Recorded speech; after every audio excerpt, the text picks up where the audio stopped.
Hello everyone, and welcome back to the channel. Are you thinking of moving to Spain? Are you dreaming of sunshine, sangria, siestas? Well, it really is amazing living here, but there's a few things that I wish I knew before making the move. So in this video I'm going to walk you through 10 honest truths and things most people don't tell you until you're actually already here, and that can be a problem. So if you're planning to move or you're already packing your boxes, this one's for you. So let's get started.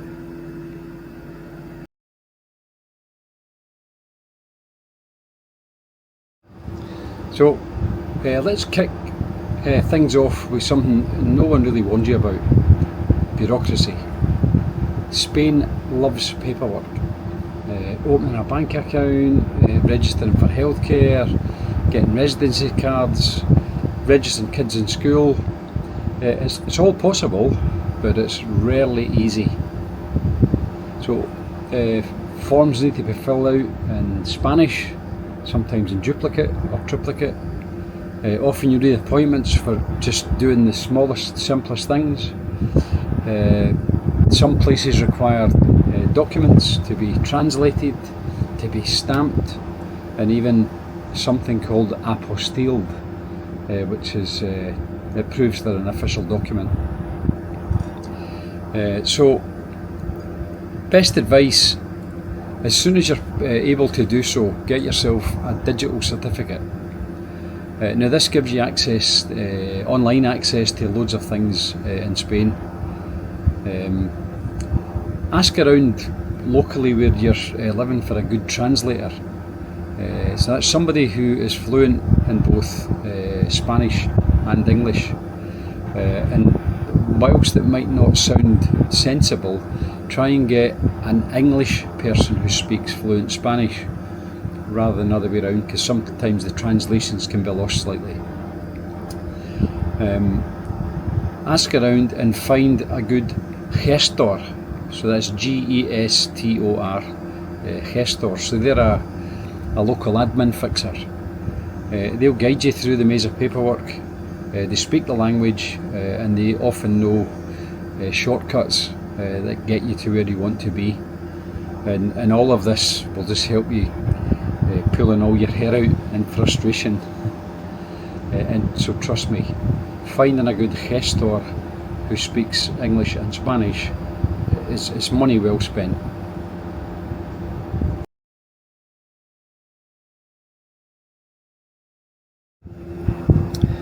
So in Spain, the Mañana mindset is real. So if you're used to, sort of fast-paced service or 24/7 customer support or convenience, because you come from the UK, Spain can feel like a slow-moving movie at first.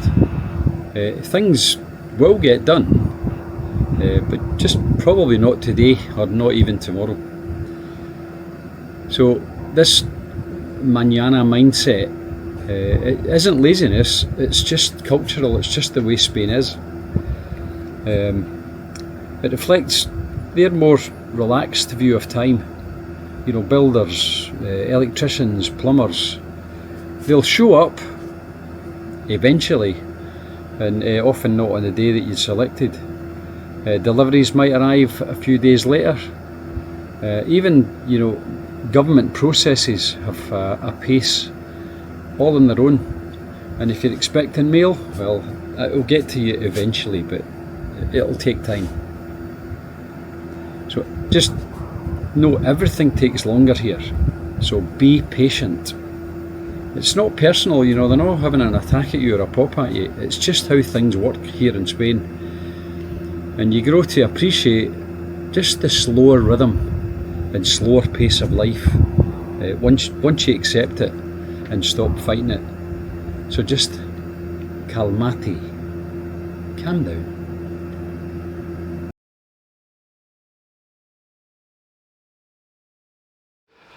August, the country shuts down. and it's something that surprises a lot of new arrivals. August is basically a national holiday month, and I mean everything slows down, or it shuts down completely. Town halls reduce their hours, small businesses close. Many locals go on holiday in August, and getting work done in August is just optimistic at best. So if you're planning to move, to renovate, or set anything up, anything important up, do it before or after August. Otherwise, you're probably going to just have to wait until September to make any real progress. So just keep that in mind, it's really, really important.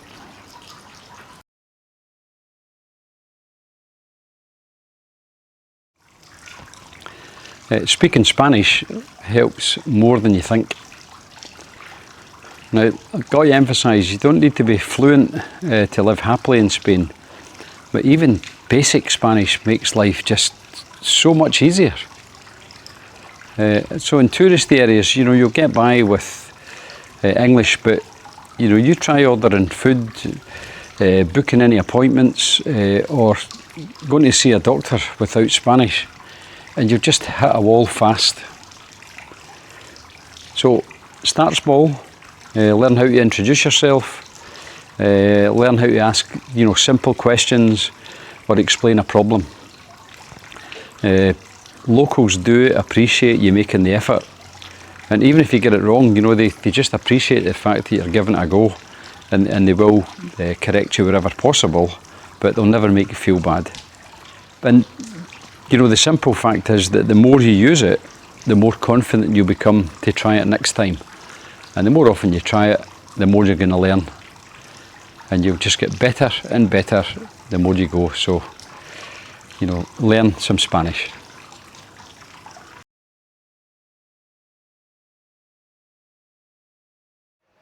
Healthcare in Spain is excellent, but you really need to understand it. So Spain has a fantastic healthcare system. In fact, it's one of the best in Europe, but navigating it can be tricky.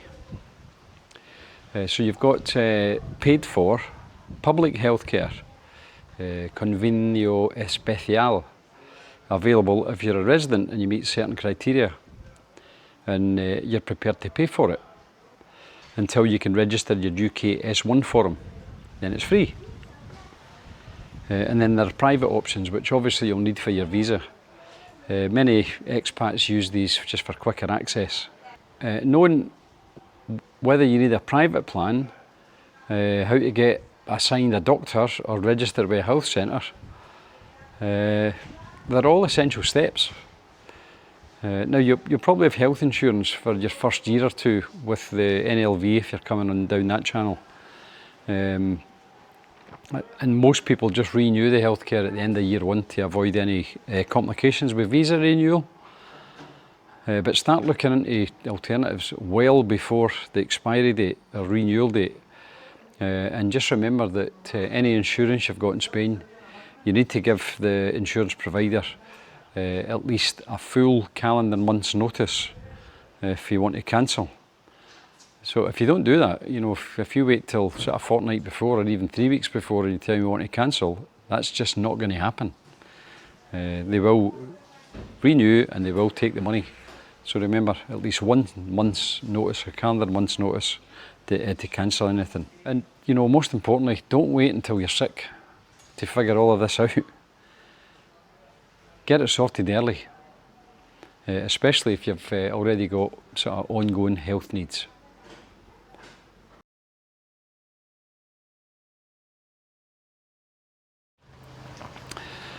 Every region in Spain plays by different rules. So, Spain isn't a one-size-fits-all. Laws, taxes, even cultural norms can vary massively between regions. So what's true in Murcia might be totally different in Andalusia or Catalonia. So you need to know the local regulations and laws in the area you're in. And that's why, you know, local regional advice is absolutely paramount. So, you know, property tax, inheritance rules, even driving regulations can shift depending on where you're living in Spain. So don't just rely solely on general Spain guidelines. You know, dig into what applies specifically in the province that you've decided to live in. And as I say, if you can get yourself a local gestor or translator that knows the area, that'll all help you and stand you in good stead.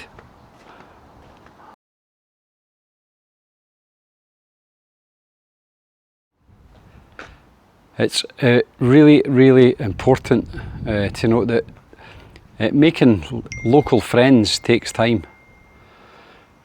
And, you know, it's just so easy to stick with fellow expats, and, you know, there's a certain comfort in that. But to truly settle in to your life in Spain, it does help to connect with locals too. Now, the thing you have to understand is that the Spanish are friendly people, but they're really tight-knit communities, and they've got probably already have, you know, several long-standing friendships and relationships going back several years. So don't expect them just to drop everything and make time for some guiri who's just moved into the area and is trying to get to know everyone. You'll need to be consistent. You'll need to be open to them, and, you know, to get them to let you become part of their lives and part of their circle. And the best way to do that is, you know, go to local events, join local walking groups, do a bit of volunteering, or just, you know, start off by chatting with your neighbours. Over time, those small efforts will lead to friendship. And the more you integrate with the Spanish, the more rewarding life becomes here. So please make sure you take the time to do that, and it will take some time.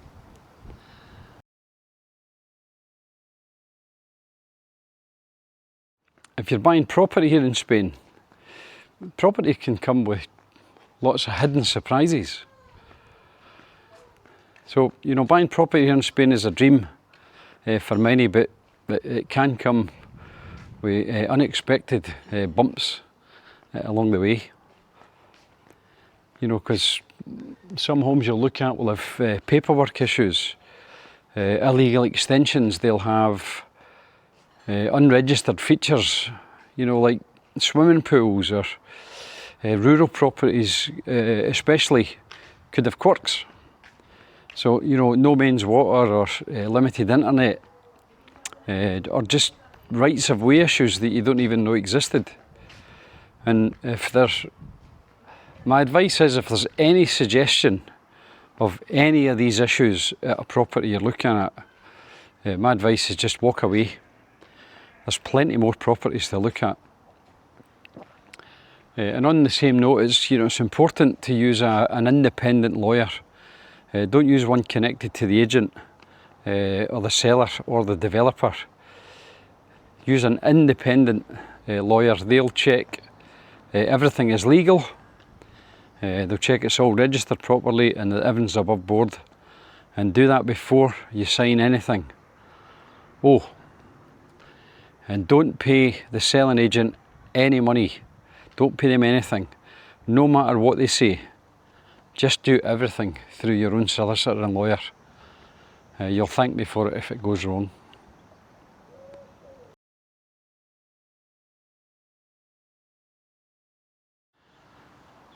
Now, something else to consider is hot isn't always heaven.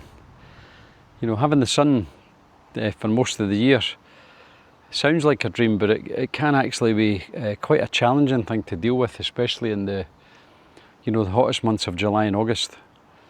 So, you know, we know Spain is sunny, there's no doubt about that. But the sun is brutal in the summer. And, you know, inland and southern areas in Spain, southern coastal areas, can hit 40 degrees or more. And, it's not just the heat, the humidity can be almost unbearable. And the other thing is, you know, homes here, they aren't built for winter. They've got thin walls, they've got no insulation, and often they've got single glazing. So that can leave you absolutely freezing from end of January to the end of March. And also, you know, the houses are built to be cool in the summer, and they're really, really cold in the winter months. You've got to keep that in mind.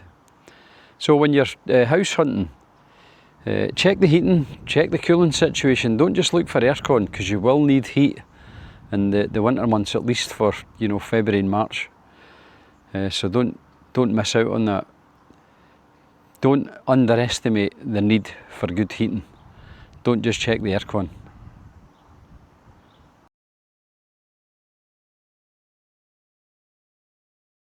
The final point in this set of 10 is your priorities will probably shift. Now, this one's harder to explain, but it is real. It's a real issue that pops up often. So, what do I mean by that? Well, after a while in Spain, you know, you start to notice that your values are changing.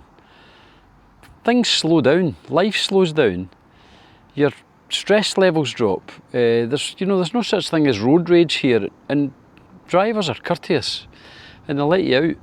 And even when, you know, a couple of drivers have made an error, nobody gets excitable, and you might get the odd little toot of a horn, but everything slows right down, so you have less stress. You'll stop chasing the next thing, or, you know, the next possession or the next thing you want to buy, and you'll start enjoying the now. You'll start enjoying the moment. You know, little things like sort of morning stroll to a local little coffee shop or bar for get a cafe con leche in the sun, just a quiet walk on the beach, or long lunches with friends. So, you know, things will change. In Spain just gives you that space to breathe, and many people say they're much happier for it. So all I'm saying is, just don't be surprised if what you thought you wanted changes, you know, after 18 months, 2 years, 3 years, whatever the time period is, and then you want something completely different. So just go with the flow and embrace it. So there you have it. 10 things I wish I knew before moving to Spain. So, you know, whether you're already here or you're thinking about it or in the process of doing it, I hope that gives you some helpful insights from someone who's living here and going through all of that. So if you've had a similar experience, or something surprised you when you came to live in Spain, you know, just let me know in the comments. See if we get a bit of a discussion going, and I'd love to hear your thoughts. You know, and if you found the video useful, just click on the wee like button, subscribe, and, you know, share it with other people you might think might be in the same boat. We'll get the word out there. Just help us grow the channel. So thanks again for watching, and I'll see you all on the next video.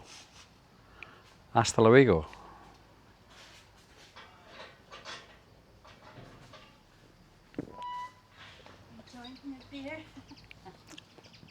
It's bra.